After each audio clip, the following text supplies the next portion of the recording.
అవకాశం ఇచ్చిన దేవాది దేవుడికి ప్రత్యేక వందనాలు. అలాగే కాపురి గారికి, సంఘస్థులకి, పెద్దలకి అందరికీ ప్రత్యేక వందనాలు. నా పేరు షేక్ జకీర్ హుస్సేన్ అండి. నేను గిడియన్ ఇంటర్నేషనల్ మినిస్ట్రీ నుంచి వచ్చినాను. ఈ యొక్క పరిచయం గురించి ప్రతి సంవత్సరం మరి మన సంఘంలో ఇక్కడ మీరు ఎంకరేజ్ చేస్తూనే ఉన్నారు. సో ఈసారి నేను వచ్చాను. సో ఆ గిడియన్ మినిస్ట్రీ గురించి కొన్ని మాటలు పంచిపోయే ముందు మొదటగా ఒక ముస్లిం తీవ్రవాది ఒక సువార్థకుడిగా ఎలా మారాలో చెప్పి నేను ఈ పరిచయం గురించి పరిచయం చేస్తాను. సో ముక్తార్ అహ్మద్ అనే ఒక వ్యక్తి కోయంబత్తూరులో చదువుకునేవాడు. సో తనకు 9వ తరగతి ఉన్నప్పుడు ఈ గిడియన్ ఇంటర్నేషనల్ వాళ్ళు ఒక పుస్తకం ఇచ్చారనమాట. ఇటువంటిది న్యూ టెస్టిమెంట్, కొత్త నిబంధన పుస్తకం ఇచ్చారు. అది తన ఇంటికి తీసుకొచ్చినప్పుడు ముస్లిమ్స్ కాబట్టి ఇంట్లో ఒప్పుకోలేదు. ఏం చేశాడు, ఆ పుస్తకాన్ని అంటే ఇసిరి కొట్టేశాడు, పక్కన వేసాడు, అంటే పక్కన గోట్లో వేసాడు అనమాట. వాళ్ళ ఫాదర్ చాలా ధనవంతుడు. ఎంత ధనవంతుడు అంటే చాలా మంచిగా ఆయనకు ఆస్తులు ఉన్నాయన్నమాట. ఆయన ఒకసారి ఏం చేశారు అంటే వేరే ఆవిడ వివాహం చేసుకున్నారు. అంటే వాళ్ళ తల్లిగారిని వదిలేసి వేరే ఆమెను వివాహం చేసుకున్నారు అనమాట. అప్పుడు ఈ ముక్తార్ అహ్మద్ని వాళ్ళ తల్లిగారిని ఏం చేశాడు అంటే ఇంటి నుంచి తరమగొట్టేశాడు. సో వాళ్ళు ఏం చేశారు, వెళ్తూ దగ్గరగా మనకి మదరసా అనే మీకు ఐడియా ఉంటుంది. మదరసా ఉర్దూ నేర్పిస్తుంటారు ముస్లిమ్స్కి. ఆ మదరసాలో జాయిన్ అయ్యారనమాట వాళ్ళు. వెళ్ళి అక్కడ జాయిన్ అయిన తర్వాత బాగా పేదరికంలో వెళ్ళిపోతున్నాడు అతను ఎప్పుడు అడిగేవాడు, ఏమని అడిగేవాడు అంటే నాకెందుకు ఇంత మనకు శోధనలు, ఇంత ప్రాబ్లమ్స్ ఎందుకు, మేము దేవుణ్ణి కరెక్ట్గా అలాని కరెక్ట్గా ఆరాధిస్తున్నాం కదా, మన ప్రాబ్లం ఏంటి అని ఇప్పుడు అడిగేవాడు అనమాట అక్కడున్న మత పెద్దని. ఆయన ఏమనేవాడు, ఇది నీ కర్మ, అంటే నీకు ఇలా రాసి పెట్టింది అనేవాడు అనమాట. సో దానికి ఆయన చాలా బాధపడేవాడు. ఇప్పుడు ఇదేంటి ఇలానా జరిగింది. అప్పుడు ఏం జరిగింది అంటే ఒక తీవ్రవాది సంస్థతో తనకి పరిచయం ఏర్పడిన తర్వాత తను ఏం చేశాడు అంటే వాళ్ళలో జాయిన్ అయిపోయాడు. సో కొన్ని సంవత్సరాల తర్వాత, ఇది 1999లో జరిగిన సన్నివేశం. 99లో కోయంబత్తూరులో పేలుళ్ళు జరిగాయి. ఆ పేలుల్లో ఈయన ముఖ్య నిందితుడిగా తేలాడు. ముక్తార్ అహ్మద్ అనే వ్యక్తి ఇంకా నిందితుడు.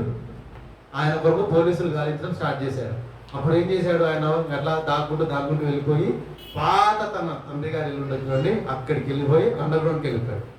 అక్కడ ఉన్నాడు అనమాట. అప్పుడు తను ఒక్కడున్నాడు కదా, ఖాళీగా ఉన్నప్పుడు అలా గూట్లు అవి సర్దుతుంటే 9వ తరగతిలో ఇచ్చిన ఈ యొక్క పుస్తకము వాళ్ళకి దొరికింది. ఈ యొక్క న్యూ టెస్టిమెంట్ వాళ్ళకి ఆయనకి దొరికింది.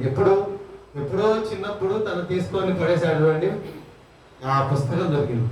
సరే చదవడం ప్రారంభించినప్పుడు, రోమాపత్రిక దగ్గరికి వచ్చినప్పుడు ఆయనకు తెలిసింది ఏంటి అంటే, నేను పాపం నిమిత్తము మరణించి ఉన్నాను, మరి నన్ను ఎవరు రక్షిస్తారు అన్నప్పుడు యేసుక్రీస్తు ప్రభు వారు, నువ్వు యేసునందు విశ్వాసం ఉంచితే, నువ్వు యేసునందు మరణిస్తే నువ్వు తిరిగి జీవిస్తావు అనే ఆయనకు ఒక వాక్యము చాలా బలంగా ఆయనకు తెలిసిందనమాట. అంటే యేసు ప్రభు జీవిస్తున్నాడు అనే ఒక బలమైన ఆధారం దొరికింది.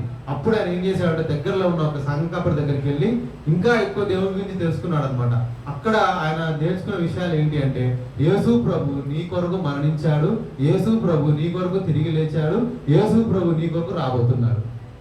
అంటే నా పాపాలను రక్షించడానికి నన్ను ఇన్నోసెంట్ అంటే నిందారహితంగా నిర్దోషిగా చేసే ఏకైక ఈ ప్రపంచంలో ఉన్నాడు ఒక వ్యక్తి ఎవరు అంటే ఆయన నిజమైన దేవుడు యేసు ప్రభు వారిని గ్రహించి ఆ దినానే ఆయన మోకరించి ఆయన్ను యేసు ప్రభు వారిని సొంత రక్షకుడుగా అంగీకరించాడు అనమాట. అలాగా ఆయన రక్షింపబడ్డాడు. అక్కడికి ఆగలేదు. అదే ముక్తార్ అహ్మద్ ఇప్పుడు మోసెస్గా మారి సువార్థికుడుగా పనిచేస్తున్నాడు. చూడండి, ఎన్నో సంవత్సరాల ముందు ఒక పుస్తకము ఒక స్కూల్లో మరి ఉచితంగా ఇవ్వబడింది. ఆ పుస్తకము చాలా సంవత్సరాల తర్వాత మరి ఫలించింది అనమాట. సో ఈ గిడియన్ పరిచర్యకు దేవుడిచ్చిన వాగ్దానం ఏంటి అంటే, యెషయా గ్రంథం 50వ అధ్యాయం 11వ వచనంలో ఉంటుంది. ఏంటి అంటే, నా నోట నుంచి వచ్చిన వాక్కు ఫలించకుండా నిష్ఫలం కాకుండా తిరిగి నా యొద్దకు రాదు అనే ఒక విశ్వాసంతో ఈ యొక్క పరిచర్య అనేది ప్రారంభమైంది అనమాట.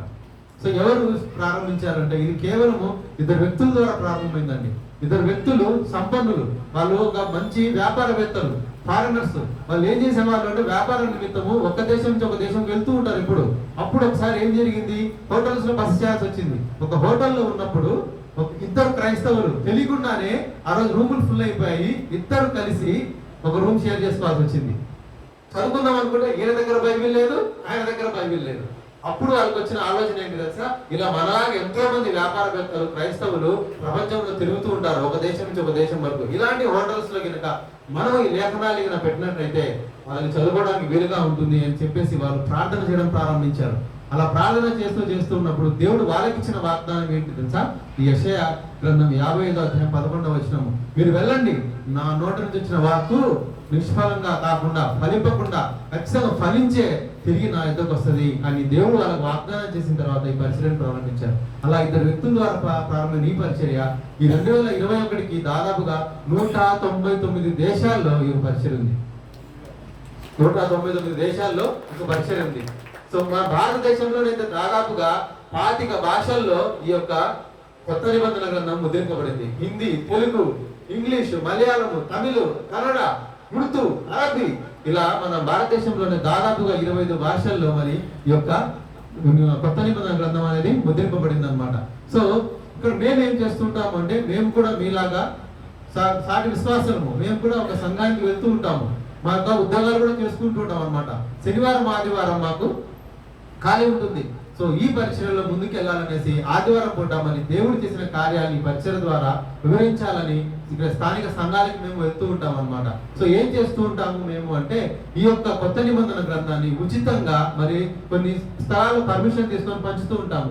పోలీస్ స్టేషన్స్ లో, హోటల్స్ లో, జైళ్ళల్లో, ఇంకా ఎక్కడన్నా స్కూళ్ళల్లో, హాస్పిటల్స్ లో ఇలా కొన్ని చోట్ల పర్మిషన్ తీసుకొని ఉచితంగా ఇక బైబిల్ అనేది పంచుతూ ఉంటాం అనమాట. సెమీ క్రిస్మస్ చేస్తూ ఉంటారు చాలా మంది. సెమీ క్రిస్మస్ అప్పుడు చాలా మంది మనము ఫ్రెండ్స్ ని పిలుస్తాము. అప్పుడు ఏంటి అంటే మేము ఈ యొక్క బైబిల్స్ ని ఫ్రీగా ఆ యొక్క సంఘానికి మేము ఇస్తూ ఉంటాం అనమాట. సో వచ్చిన వ్యక్తులకి మరి సువార్త ఒక కరపత్రంతో పాటు కొత్త నిబంధన గ్రంథం వాళ్ళకి ఏ భాషలో కావాలి, హిందీనా, ఇంగ్లీషా, తెలుగునా, ఆ భాషల్లో ఇవ్వడం జరుగుతుంది అనమాట. అలా ఈ యొక్క పరిచయం అనేది ముందుకు వెళ్తూ ఉంటుంది అనమాట. సో ఇంకా మేము ఎందుకు వచ్చాము ఈరోజు, ప్రత్యేకంగా నేను మా మిస్సెస్తో వచ్చాను. ఎందుకు వచ్చాము అంటే మరి 3 విషయాలు మీతో నేను మాట్లాడడానికి పంచుకోవడానికి ఇష్టపడుతున్నాను అనమాట. ఈ 3 విషయాలు పంచుకొని నేను ముగిస్తాను. మొదటగా ఏంటి అంటే, ఈ పరిచయ కొరకు మీరు ప్రార్థన చేయండి. ఎందుకు అంటే బయట కొన్ని పరిస్థితులు మనకు అనుకూలంగా ఉండవు. వెళ్ళినప్పుడు కొన్ని చోట్ల మనకు ఒక చోట బైబిల్ మనం పంచాలి అంటే పర్మిషన్స్ తో కూడుకున్న పని. సో అలాగే మనం మంచిగా పర్మిషన్స్ రావాలి. పంచుతున్న బైబిల్స్ ఎక్కడే కానీ అడ్డంకం రాకుండా ఉండడానికి తీసుకున్న బైబిల్ చదివి ఆ వాక్యం వాళ్ళకి ఫలించాలని మీరు ప్రార్థన చేయండి. రెండవది ఏంటి అంటే, మీరు కూడా ఇందులో మెంబర్స్ గా జాయిన్ అవ్వచ్చండి. సో ఈ పరిసరంలో మీరు కూడా యాక్టివ్ గా పార్టిసిపేట్ చేయాలనుకుంటే మరి భార్యాభర్తలు అయితే కనుక సంవత్సరానికి 1800 రూపాయలు కట్టి ఇందులో రిజిస్ట్రేషన్ చేసుకోవచ్చు. అంటే ఇందులో మెంబర్షిప్ గా మీరు జాయిన్ అవ్వచ్చు అనమాట. భార్యాభర్తలు అయితే 1800 రూపాయలు. మరి ఓన్లీ పురుషుడు, పెళ్లికాని పురుషుడు జాయిన్ అవ్వాలి అంటే 1300 రూపాయలు కట్టాల్సి ఉంటుంది. సో స్త్రీలకు, మరి పెళ్లికాని స్త్రీలకు అయితే ఈ పరిచయంలో మెంబర్షిప్ లేదండి. ఎందుకు అంటే మరి పరిచయం అంటే పురుషులు వెళ్తూ ఉంటారు, ఎన్నో చోటికి ప్రాంతాలకు వెళ్తూ ఉంటారు పురుషులు, కాబట్టి ప్రాబ్లం ఉండదు. కానీ స్త్రీలు దీనికి పరిచయం ఎలా సహకరించగలరు అంటే, ఫ్రెండ్ ఆఫ్ గిడియన్ అని ఒక మెంబర్షిప్ లాంటి, ఫ్రెండ్ ఆఫ్ అంటే గిడియన్స్ కి నేను హెల్ప్ చేయగలను అనేసి అలా వాళ్ళు సహకరించచ్చు అనమాట. సో పెళ్లి కానీ పురుషులు ఎందుకన్నా 1300, పెళ్ళైన అంటే స్త్రీ అంటే భార్యాభర్తలు ఎందుకన్నా 1800 రూపాయల ద్వారా ఈ యొక్క పరిచయంలో మెంబర్షిప్ తీసుకోవచ్చు. మూడవది ఏంటి అంటే, ఈ ఒక్క బైబిల్ మనమైతే ఉచితంగా పంచుతాం, కానీ ఇప్పుడున్న రేట్ల ప్రకారము రీసెంట్ గా ఈ ఒక్క బైబిల్ ముద్రణకు 50 రూపాయలు చేశారండి. నేను ఈ పరిచయాలకు వచ్చినప్పుడు 30 రూపాయలు ఉండేది ప్రింటింగ్, 40 రూపాయలు అయింది. ఇప్పుడు ఎంత అంటే ఈ ఒక్క న్యూ టెస్టిమెంట్ కనిపిస్తుంది చూడండి, ఇది ఒకటి ముద్రణ జరగాలి అంటే 50 రూపాయలు. అంటే ప్రింటింగ్ ప్రెస్ కి మనము 50 రూపాయలు పే చేయాల్సి వస్తుంది అన్న ఒకదానికి. సో ఇలా మరి వీటికి మీరు సహకరించాలని, మీరు ఏమన్నా మీ యొక్క ధారాళమైన కానుకలు ఇస్తారనేసి నేను అడగడానికి వచ్చాను ఈరోజు. సో మరి ఆరాధన అయిపోయిన తర్వాత సో మరి మా మిస్సెస్ అక్కడ మేము ఉంటాము. సో మీకు తోచినంత సహాయం మీరు పరిచయకు మీరు చేయగలరు. ఒక బైబిల్కి ఇవ్వగలరా, 2 బైబిల్గా, లేదా 10 బైబిల్గా, దేవుడు మీకు ప్రార్థనా పూర్వకంగా ఎంత దేవుడు మిమ్మల్ని తలుస్తారో అంత మీరు ఇచ్చి ఈ పరిచయకు మీరు సహకారం చేయగలరు. లేదా ఇప్పుడు మనకు మొత్తము కరోనా తర్వాత ఆన్లైన్ అయిపోయింది. సో యూపీఐ సిస్టమ్ కూడా ఉంది మన దగ్గర.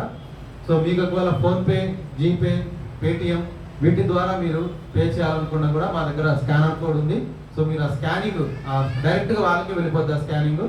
ఆ స్కానింగ్తో మీరు అమౌంట్ ఎంత పే చేసి పే చేసిన తర్వాత అదొక స్క్రీన్ షాట్ మాకు ఇస్తే మేము తీసుకొని ఇలా మన సంఘం నుంచి ఈ అమౌంట్ ఆన్లైన్ ద్వారా వెళ్ళిందని మేము వాళ్ళకి సబ్మిట్ చేయడం జరుగుతుంది అనమాట. సో ఆన్లైన్ పే చేసిన వాళ్ళకి ఖచ్చితంగా మేము పే చేసామని చెప్తే మేము ఆ ఫోటో తీసుకుంటామండి. సో మీరు ముఖ్యంగా ఈ సంఘం ఈ యొక్క పరిచర్య వరకు మీరు ప్రార్థన చేయండి. సో దేవుడి వాక్యము, ఎందుకంటే కోత విస్తారంగా ఉంది, పనివారు కొద్దిమంది ఉన్నారు. నాకు ఆశ్చర్యం వేసింది, దేవుడు పొలం విస్తారంగా లేదన్నాడు, కోత విస్తారంగా ఉన్నాడు. పొలానికి కోతకి చాలా వ్యత్యాసం ఉంది. కోత ఎప్పుడు వస్తుంది? ఫైనల్ అంటే వాక్యం వినడానికి చాలా మంది ఎదురు చూస్తున్నారు. వాక్యం వినడానికి చాలా మంది ఎదురు చూస్తున్నారు. దేవుడి వాక్యము వెళ్ళట్లేదు. అందుకు ప్రభు గారు శిష్యుల్ని పంపించేటప్పుడు అదే మాట అంటారు.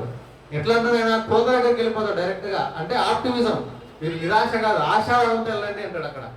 సో అలాగా ఈ యొక్క పరిచయం అనేది ఏంటంటే ఇద్దరు వ్యక్తుల ద్వారా ప్రారంభమయ్యి మరి ఎన్నో ప్రపంచంలో 190 దేశాల్లో మరి దేవుడి ఈ యొక్క పరిచయం వాడబడుతుంది. సో మీరందరూ దీనికి సహకరించాలని ఈ కొద్ది మాటలు దేవుడు దీవించిన కాక మరొకసారి నేను మరి దేవుడికి వందనాలు తెలియజేసుకుంటూ, ఆయన పాస్టర్ గారికి ప్రత్యేకంగా వందనాలు తెలియజేసుకుంటున్నాను. So thank you so much.